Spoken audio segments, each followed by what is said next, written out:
What would you do if all you had left in the world was a single silver dollar and a grief too heavy to carry alone? What if the only thing for sale was a ghost, a mountain of rust half swallowed by a river that had already taken everything from you? For 18-year-old Cora Jessup, standing on the muddy banks of the Mississippi in the autumn of 1887, this wasn't a question. It was the last, desperate line of a story she felt was already over. She had just bought a derelict steamship for $1, a vessel the world had condemned as scrap. But the truth waiting inside its sealed heart, a truth guarded by 2 decades of silence and rust, would not just give her a future. It would reclaim a past she never knew she had lost. Settle in, and let us tell you a story about the things we throw away, and the quiet souls brave enough to find their value. Let us know in the comments where you're watching from, as we journey back to a forgotten bend in the river. The air south of Memphis hung thick and damp, smelling of silt and decay. Cora stood beside the borrowed wagon, her hand resting on the warm, worn flank of the horse that had carried her away from the only life she'd known. Behind her lay the city, and in it, the gray stone walls of the orphanage that had been her home for the 6 months since her father's body was pulled from these same waters. He had been a riverman, born to it, and the river had claimed him as its own, leaving her with nothing but a hollowed-out feeling and a single, worn, silver dollar he'd pressed into her palm the last time she saw him. "For luck, Cora girl," he'd murmured, his voice rough as burlap. "Never be without a dollar in your pocket." Now it was the only thing in her pocket. Mr. Abernathy, the kindly clerk who had managed her father's meager final affairs, cleared his throat. He was a small man with a face full of worried lines, most of which seemed to be dedicated to her. He had been her father's friend, and in the vacuum of that loss, he had tried to be hers too. It was he who had told her of the government auction of derelict vessels, scrap metal to be cleared from the riverbanks. He saw the flicker of an idea in her eyes, an idea he'd tried to gently talk her out of. But Cora's quiet was a stubborn thing. He had driven her here himself, his own wagon loaded with a small canvas tent, a heavy wool blanket, a cast-iron skillet, and a box of hardtack and dried beans, a meager arsenal against the wilderness. "It's not too late, Cora," he said, his voice soft. "There are positions in the city, a seamstress, a laundress, honest work." She shook her head, her eyes fixed on the shoreline ahead. There, like the skeletons of great beasts, lay the rusted husks of a dozen steamships. They listed in the mud, their smokestacks tilted at weary angles, their paddle wheels broken and tangled in willow roots. They were monuments to failure, to storms and snags and the slow, grinding victory of the river. One of them was about to be hers. She turned to the old clerk, her gaze direct and clear. "He taught me the river, Mr. Abernathy. Said you have to respect it, but you can't ever fear it." She reached into her worn dress pocket, and her fingers closed around the cool metal of the dollar. It felt heavier than a coin. It felt like a promise. "Thank you for the ride, and for the supplies." He saw the finality in her face, and his shoulders slumped. He helped her unload the gear, his movements slow and sad. As the sun began to dip below the tree line on the far bank, casting the wrecks in long, distorted shadows, he climbed back onto his wagon. "I'll come check on you in a week's time," he called out. Not a question, but a statement. Cora just nodded, watching the wagon creak away until it was lost to the dusk, leaving her alone with the groaning of the metal and the whisper of the water. The auction the next morning was a grim, hurried affair held under a sky the color of dishwater. A handful of men stood around a fast-talking auctioneer, their faces hard with calculation. They were scrap dealers, mostly. Men who saw the dead ships not as history, but as tonnage, their value measured in pennies per pound. And then there was Silas Croft. He was a landowner, a man whose wealth was new enough that he wore it like an ill-fitting suit, all arrogance and swagger. He owned much of the cleared land bordering this stretch of the river, and made it known he considered the wrecks an eyesore on his domain. The auctioneer rattled through the lots, his voice a flat monotone. Ships were sold for $10, $15, $20, their value stripped down to the raw material of their defeat. Finally, he pointed a dismissive thumb over his shoulder. Lot 12, the Morning Glory, side-wheeler, beached in the storm of '64, hull compromised, engines seized, half filled with silt. We'll start the bidding at $1. A thick silence fell, broken only by the cawing of a crow. Croft let out a short, barking laugh. $1 for that pile of rust? I'll pay $1 to have it hauled away. The other men grinned. The auctioneer's eyes scanned the small crowd, impatient. $1? Do I hear $1? From the back of the group, a quiet voice spoke. $1.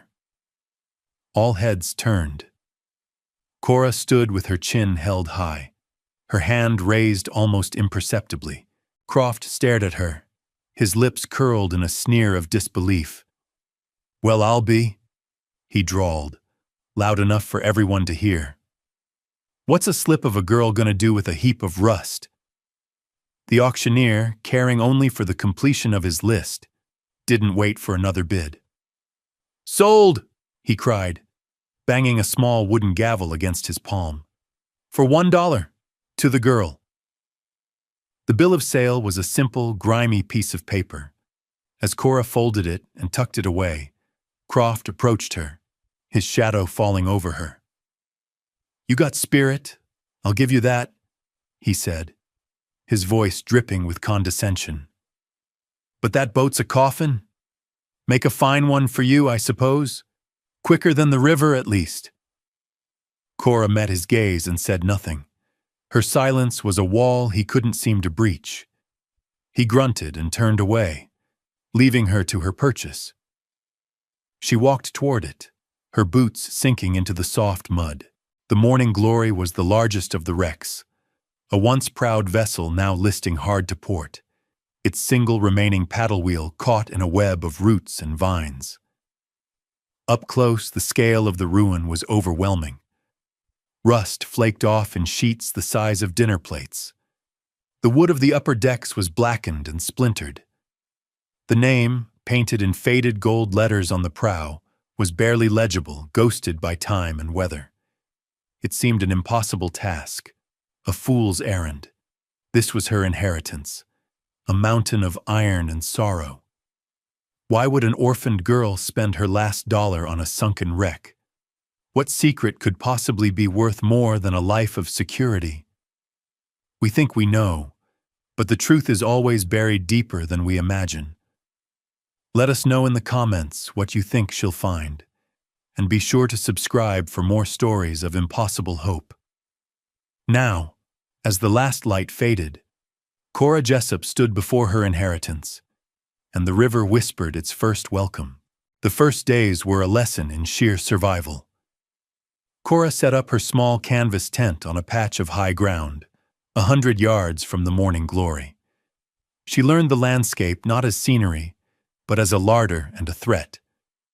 She found a clear, cold spring seeping from a rock face, gathered fallen branches for her fire, and used the snares her father had taught her to make to catch a pair of rabbits.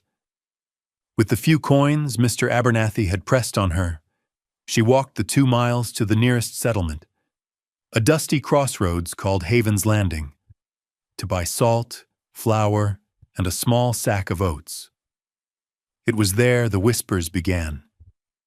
The townspeople watched her from the corners of their eyes. A girl, alone, living in a tent by the ship graveyard. They saw a fool or a lunatic. Children pointed, and their mothers pulled them away. The men at the general store took to calling her the Rust Queen, or more cruelly, Captain Cora. Silas Croft made a point of riding his fine black horse along the river path every other day, reining in just close enough for his laughter to carry across the water to her camp. He never spoke to her directly again, but his message was clear. He was waiting for her to fail.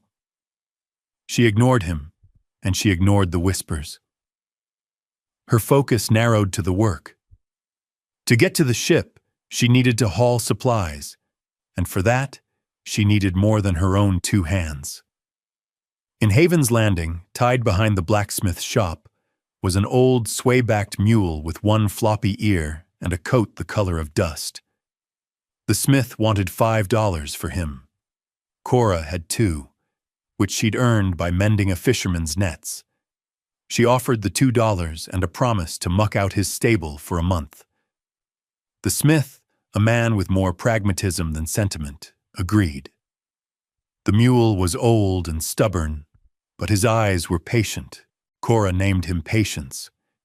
He became her silent, steadfast companion, standing watch on the shore as she worked, his presence a quiet reassurance in the vast loneliness of the riverbank.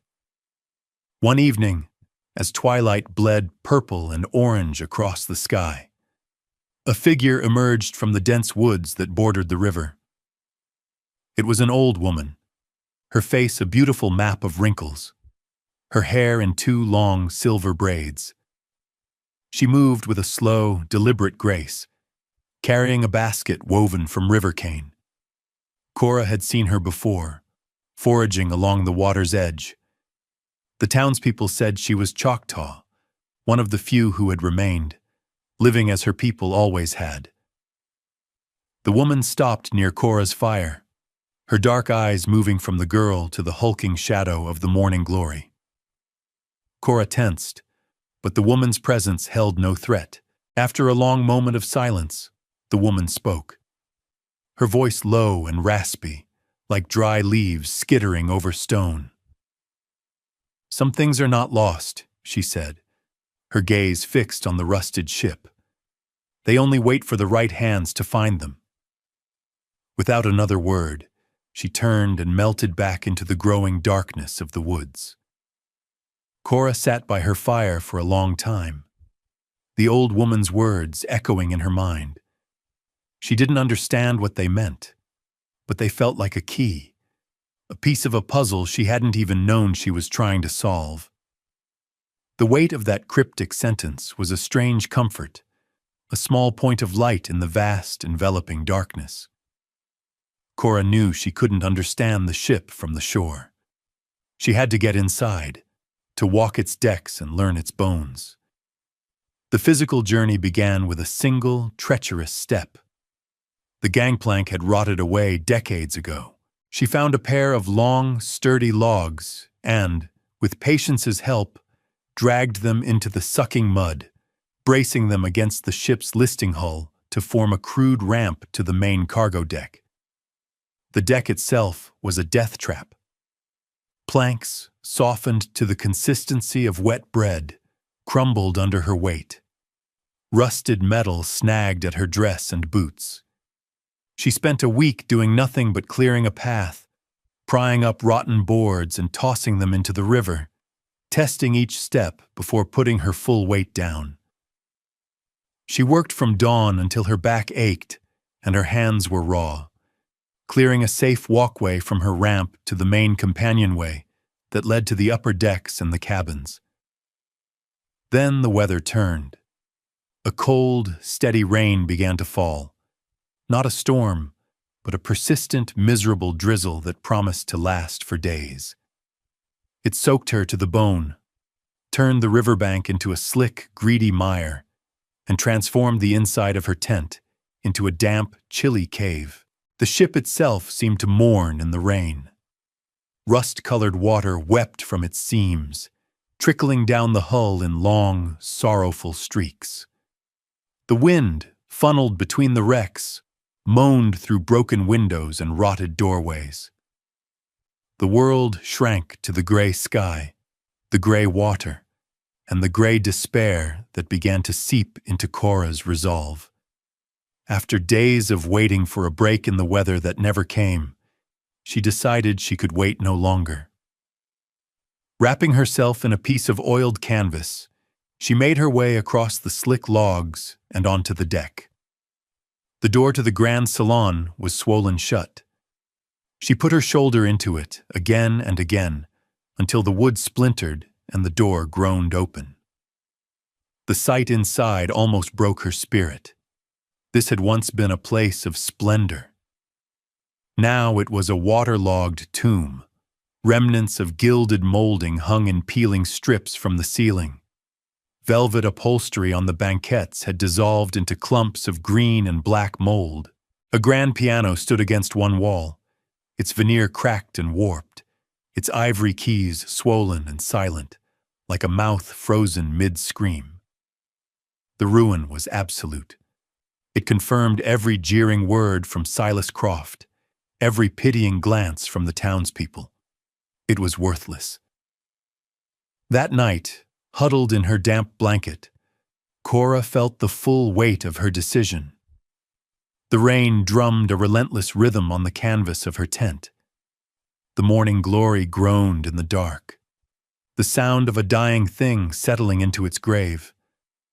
She had traded her last dollar, her last connection to her father, for a pile of rot and rust. Despair, cold and heavy as riverstone, settled in her heart. She was a fool, an orphan and a fool, alone in the dark. She fell into a fitful sleep, haunted by dreams of her father's face, swirling in dark water. Sometime deep in the night, she was startled awake. The rain had lessened to a whisper, but another sound had taken its place. A faint, rhythmic tapping. It wasn't the wind, or the drip of water, or the creak of the hull. It was methodical. A quiet, insistent beat coming from somewhere deep within the iron heart of the ship. The sound was a mystery, and mystery was a stronger pull than despair. The next morning, the rain had stopped, leaving the world shrouded in a thick, wet fog. Cora lit her lantern, its small yellow flame a fragile defiance against the grayness, and went back aboard the Morning Glory. The tapping was still there, faint but steady. A knock-knock-knock that seemed to come from below her feet. She followed the sound, her lantern held high. It led her past the ruined salon, down a treacherous, slick companionway ladder into the lower decks.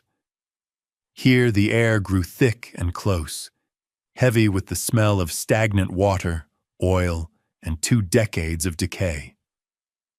The sound grew stronger as she descended. It led her to the engine room. It was a cavern of machinery, a cathedral of iron. The 2 massive pistons, each as tall as a man, stood silent and frozen, coated in a deep orange crust of rust. The great boilers were cold and dark. The tapping seemed to be coming from the wall behind them, from the boiler room itself, but the way was blocked. The door to the boiler room wasn't just locked, it was sealed. A heavy iron plate, a half-inch thick, had been riveted over the entire doorframe, covering it completely. The edges were crudely welded to the bulkhead. This was the anomaly. This was the detail that didn't fit. In a shipwreck, you salvage. You pull out the brass fittings, the copper pipes, anything of value. You don't make a part of the ship more secure. You don't weld a tomb shut. Why would anyone go to such lengths to seal a simple boiler room? As she ran her hand over the cold, rough plate, her fingers traced a set of markings scratched into the metal near the edge. They weren't letters or numbers. They were symbols. A crude starburst next to a crescent moon. A personal sigil scrawled in haste. A memory surfaced. a fragment of a story her father had told her on a warm summer evening long ago, sitting on the porch of their small house. He'd spoken of the war, of the chaos on the river. He'd told her about how some of the Union patrol boats, carrying payrolls or sensitive dispatches, had a last-ditch safe, a captain's hold. It wasn't a separate room, but a small fireproof compartment built directly into the brickwork insulating the boilers, the most protected part of the ship. A place to hide something so valuable you'd sooner sink it than let it be captured. The Morning Glory had run aground in a storm, her father had said. It hadn't been attacked. It hadn't burned or exploded. There would have been time. Time to hide something.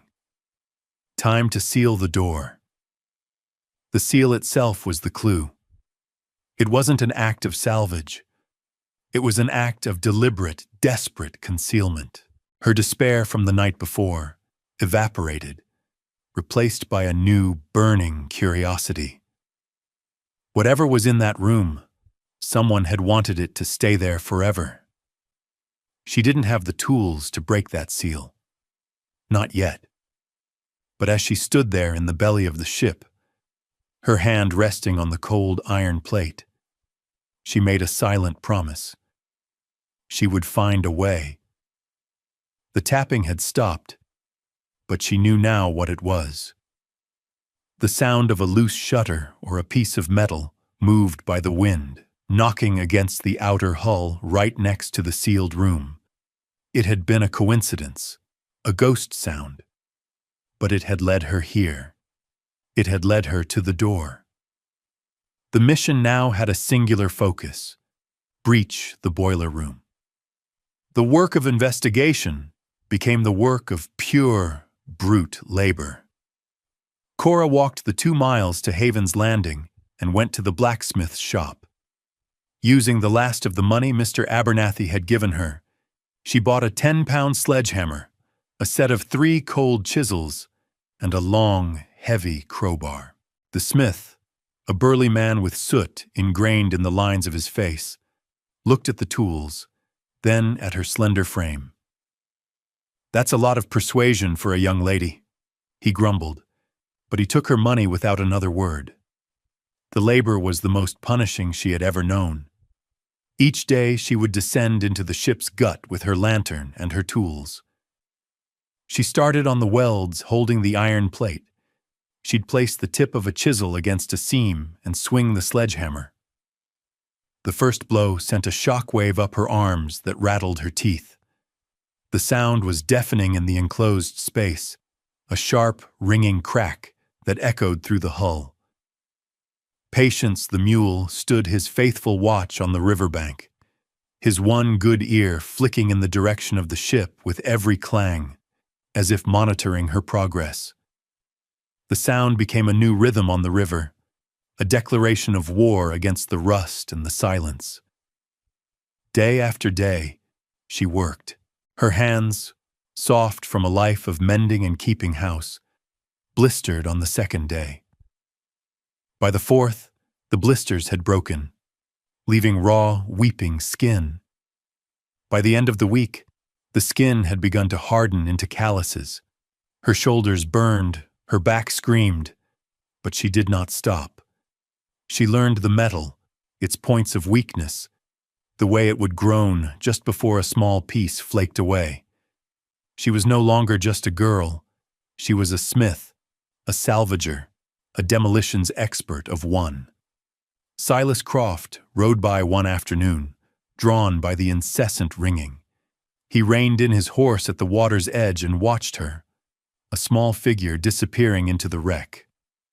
"Still at it, girl?" he shouted, his voice thick with amusement. "You'll break your back before you break that boat." Cora heard him, but she didn't pause. She simply repositioned her chisel and swung the hammer again. Clang. Her answer was the work itself. As she toiled, her mind worked over the clues. The ship went down in '64, a Union patrol boat. Her father had said it was caught in a sudden squall while hunting for Confederate raiders known to be operating in the area. sealed in a hurry. What was so important that a captain would choose to entomb it rather than risk it falling into enemy hands? Payroll for Union troops? Dispatches for a general downriver? She worked her way from the welds to the rivets, thick iron studs that held the plate fast to the bulkhead. The first one wouldn't budge. She worked on it for 2 full days, chipping away, finding the angle, learning the precise spot to strike. Then, with a high-pitched screech, it gave, popping loose and clattering to the floor. The small victory felt monumental. She knew how to do it now. Her hands, scarred and stained with rust, were learning the secret the iron held long before her mind could guess it. One rivet, then another. The work was slow, grueling, but it was progress. Near the end of the 2nd week, she managed to drive her crowbar into the gap she'd created. With a final, desperate heave, the top corner of the iron plate began to bend outward, revealing a sliver of profound, silent darkness behind it. With the first breach made, a renewed energy surged through her. She worked the crowbar into the gap, using a broken piece of a piston rod as a fulcrum. She put her entire weight into it, her muscles screaming in protest. There was a low, wrenching groan of tortured metal, a sound that vibrated through the entire hull, and then the plate, with a final, shuddering sigh, tore free from the remaining rivets and crashed to the iron floor with a deafening boom. Dust and rust filled the air. When it settled, the original boiler room door was revealed. Its hinges were fused, its lock a solid block of corrosion. There would be no picking this lock. She turned to her crowbar again, jamming the tip into the seam between the door and the frame. For hours, she worked at it, heaving and resting, her breath coming in ragged gasps. Suddenly, the rusted lock mechanism shattered internally. The door swung inward with a piercing shriek, opening into a blackness so complete it seemed to swallow the light from her lantern. She took a steadying breath and stepped across the threshold. The air inside was still and surprisingly dry, tasting of cold iron and dust. The 2 great boilers stood like silent iron tombs, and there, against the far wall, built into the heavy brickwork that surrounded the firebox, was another door. Small, square, and made of thick cast iron, a safe. This was it, the captain's hold. The lock on this door was a brass combination dial, its face green with verdigris, its tumblers frozen by time. She wasted no time trying to turn it. Instead, she took up her hammer and a sharp chisel and went to work on the hinges. This was finer work, requiring precision. Blow by blow, she chipped away at the hinge pins. It took the rest of the day and into the night. Finally, with a sharp crack, the last hinge gave way. The heavy iron door fell forward onto the floor. Holding her lantern high, she peered into the small, dark compartment.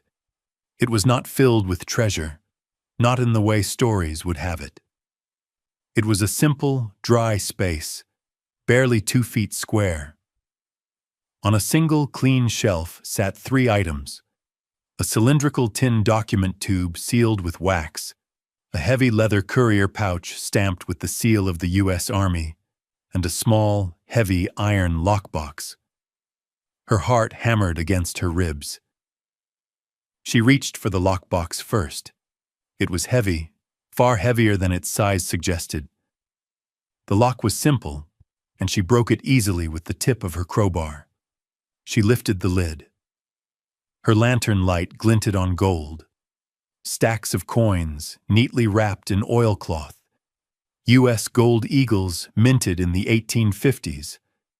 There must have been 200 of them. A fortune. Enough to leave this riverbank, to start a life anywhere she chose.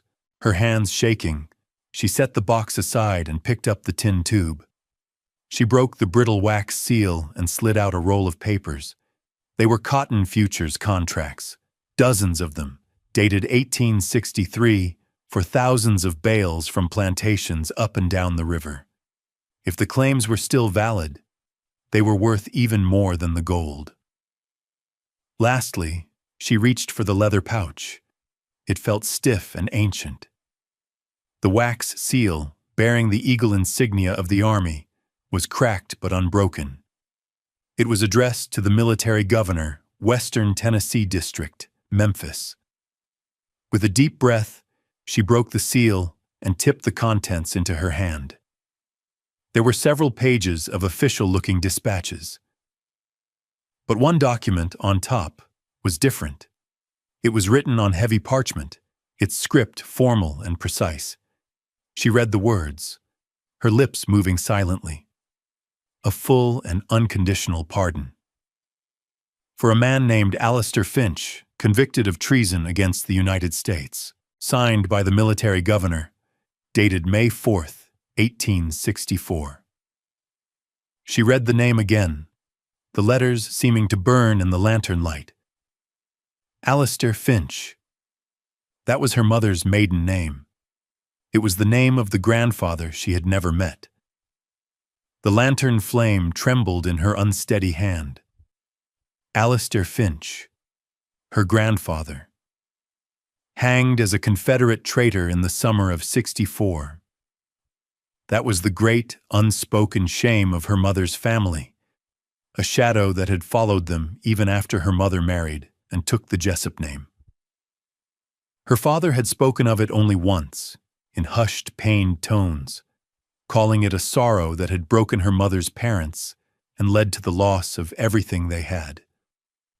Their family home, a sprawling plot of land upriver known as Jessup's Landing, had been confiscated by the Union Army as the property of a traitor.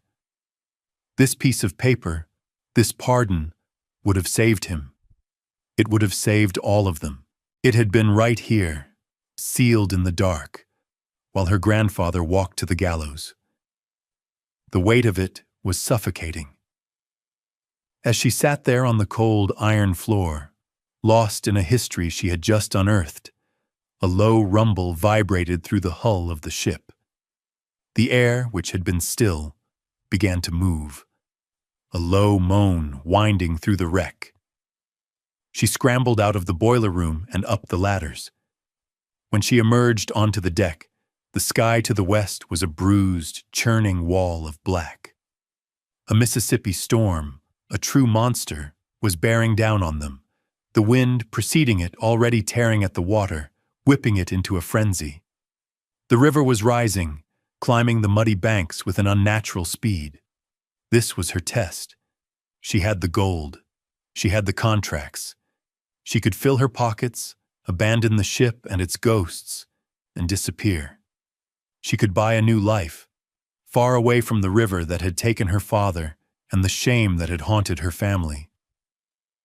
But the pardon was different. It wasn't about money. It was about a name. It was about justice, 20 years too late. It was about her father, who had lived his life under the weight of a dishonor that was never his.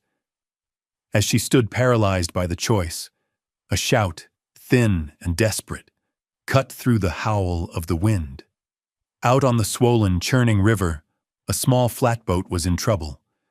The family aboard, a man, a woman, and 2 small children huddled together, had lost power and were being swept sideways toward a massive snag of fallen trees and debris that would tear their small craft to pieces. In that instant, the choice was gone, replaced by pure, unthinking instinct. She grabbed the coils of heavy rope she'd been using to haul supplies. Securing one end to the main capstan on the Morning Glory's foredeck, she worked her way to the edge of the listing hull, the wind and rain tearing at her. She yelled to the man on the boat, her voice raw. She threw the rope once, twice, the wind snatching it away. On the 3rd try, he caught it. With the rope secured to his boat, the fight began.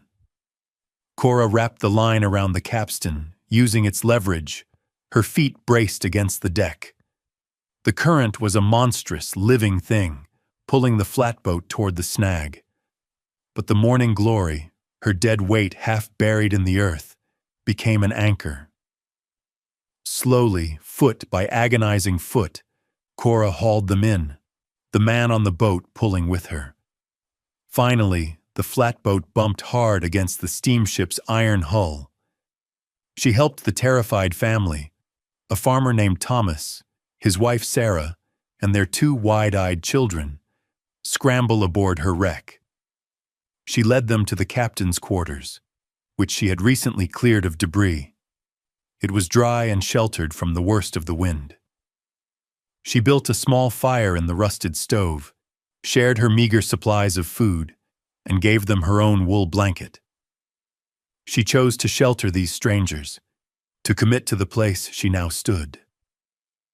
All night, the storm raged. The river rose, slamming against the Morning Glory, making the old ship groan and shudder as if it might be torn from its muddy grave. But it held. The wreck that everyone had called a coffin became an ark. By morning, the storm had broken. A weak, watery sunlight filtered through the clouds, illuminating a world transformed. The river was a brown, churning torrent, littered with debris, but it had begun to recede. The family was safe. The father, Thomas, was a plain-spoken farmer whose land was a few miles upriver. He looked at Cora, his face etched with a gratitude so profound it needed few words. "You saved us," he said, his voice thick with emotion. "My children, you saved them." As they waited for the water to calm, Cora, moved by the night's events, found herself telling him her story. She showed him the pardon. Thomas, a man who understood the value of land and a good name better than anyone, was stunned into silence. He looked from the pardon to the rusted hull of the ship around them. "This isn't a wreck, miss," he said finally, his voice full of awe. "It's a vault." He vowed then and there to help her in any way he could. When Thomas and his family were able to safely return to their farm, the story of their rescue traveled with them. It moved through Haven's Landing not as a whisper, but as a tale told with reverence. The girl on the riverbank, the fool, had saved the Miller family. The mockery that had followed Cora like a shadow evaporated. The whispers changed. The Rust Queen was forgotten, replaced by the girl on the Glory. She was no longer an outcast. She was a fixture, a part of the river's story. A few weeks later, accompanied by Thomas for protection, Cora journeyed to Memphis. She carried the leather pouch, the tin of contracts, and a small, heavy sack of gold coins. She went straight to the office of Mr. Abernathy. The old clerk's jaw dropped as she laid the contents of the captain's hold on his desk. He stared at the pardon, his eyes welling with tears. "Your father," he whispered. If he had known. He sprang into action, his worry replaced by a fierce, protective energy. He led her to the law offices of a Mr. Davies, a quiet, serious man known for his integrity, the kind professional who could navigate the labyrinth of post-war property claims. Mr. Davies examined the documents with meticulous care. He spent a day consulting military archives and land registry records. The next afternoon, he called her back to his office. His face was calm, but his eyes held a deep respect. "The pardon is authentic, Miss Jessup," he stated. "It was issued, but the courier's vessel, the Morning Glory, was reported lost in a storm. The pouch was presumed sunk with all hands."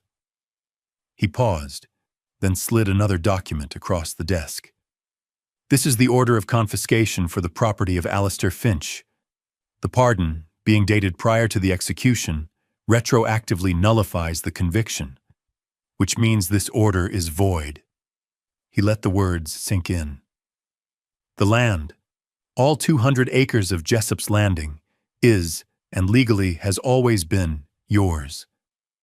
He went on to explain that the cotton futures, tied to that same land, were also valid, a staggering windfall. The news rippled through the county land office. One afternoon, as Cora was leaving the Memphis courthouse, she saw Silas Croft on the street. He was on his way to see his own lawyer, no doubt having heard that his attempts to acquire the abandoned Jessup property had been blocked. Their eyes met across the dusty street. For a moment she expected a sneer, a final contemptuous dismissal. Instead, he stopped. He slowly raised a hand to his hat and tipped it in a gesture of silent, unambiguous defeat. Then he turned and walked away. The town that had laughed at her now saw her for what she was, not a fool who had bought a wreck, but the keeper of a history they had all chosen to forget. A year passed, the seasons turned, and the river rose and fell with its ancient rhythm. It was spring again, and the air was soft with the smell of damp earth and new leaves. The morning glory was still beached on its muddy throne, but it was no longer a skeleton. Cora had used a small portion of the gold not to raise the ship, but to save it. A local crew, managed by Thomas, had stabilized the hull with heavy timbers, replaced the rotted decks with new planking, and patched the leaking roof of the upper cabins. The entire vessel had been scraped clean of the worst rust and given a fresh coat of white paint, its name repainted in proud black letters. It was no longer a wreck. It was a landmark. It was her home. The Grand Salon, cleared of its mold and ruin, was now a bright, airy living space, its windows looking out over the water. The farmer Thomas and his family, now her closest friends, had a small, thriving farm just a mile away, and his children often came to play on the wide, safe decks of the ship they called the Big White Boat. One evening at golden hour, Mr. Abernathy came to visit from Memphis. He and Cora stood together on the upper deck, leaning against the rail, looking out at the river. The setting sun cast a warm, amber light over everything. Across the water, on the land that was now hers, columns of smoke rose from clearing fires. Jessup's Landing was being prepared for its first planting in over 20 years. The lawyers settled the last of the cotton contracts. Mr. Abernathy said quietly, "You're a wealthy woman, Cora. Wealthier than Silas Croft, I'd wager. You could build a mansion here. You could go anywhere in the world." Cora didn't take her eyes off the land. She thought of the gold still locked away, the piles of paper that translated to immense fortune. They felt distant, like someone else's story. Her gaze drifted from the land back to the solid deck beneath her feet, to the gentle rock and sway of the great, wounded ship that had become a part of her. She had come here with nothing but $1 and a name she thought was worthless. She had found a fortune, but the money felt like the least of it. It was a tool, nothing more. Mr. Abernathy watched her, his old, kind face full of affection. "What will you do now?" he asked. Cora drew a deep breath of the river air, fragrant with cottonwood and willow. She finally turned her eyes from the horizon and looked at the aging ship around her, at its sturdy rails and painted smokestacks. "The gold just bought the tools," she said, her voice quiet but clear as a bell. "The pardon bought back my name." She paused, a small, serene smile touching her lips as she looked back at her friend. "But I think all I ever really bought for that $1 was a place to stand." Thank you for joining us for this story of quiet courage. It reminds us that true inheritance isn't what we are given, but what we choose to reclaim. If you were moved by Cora's journey, please leave a like and a comment below, and be sure to subscribe for more stories from the forgotten corners of history. We'll see you next time, when a simple locket found in a dusty attic unravels a secret that will change a town forever.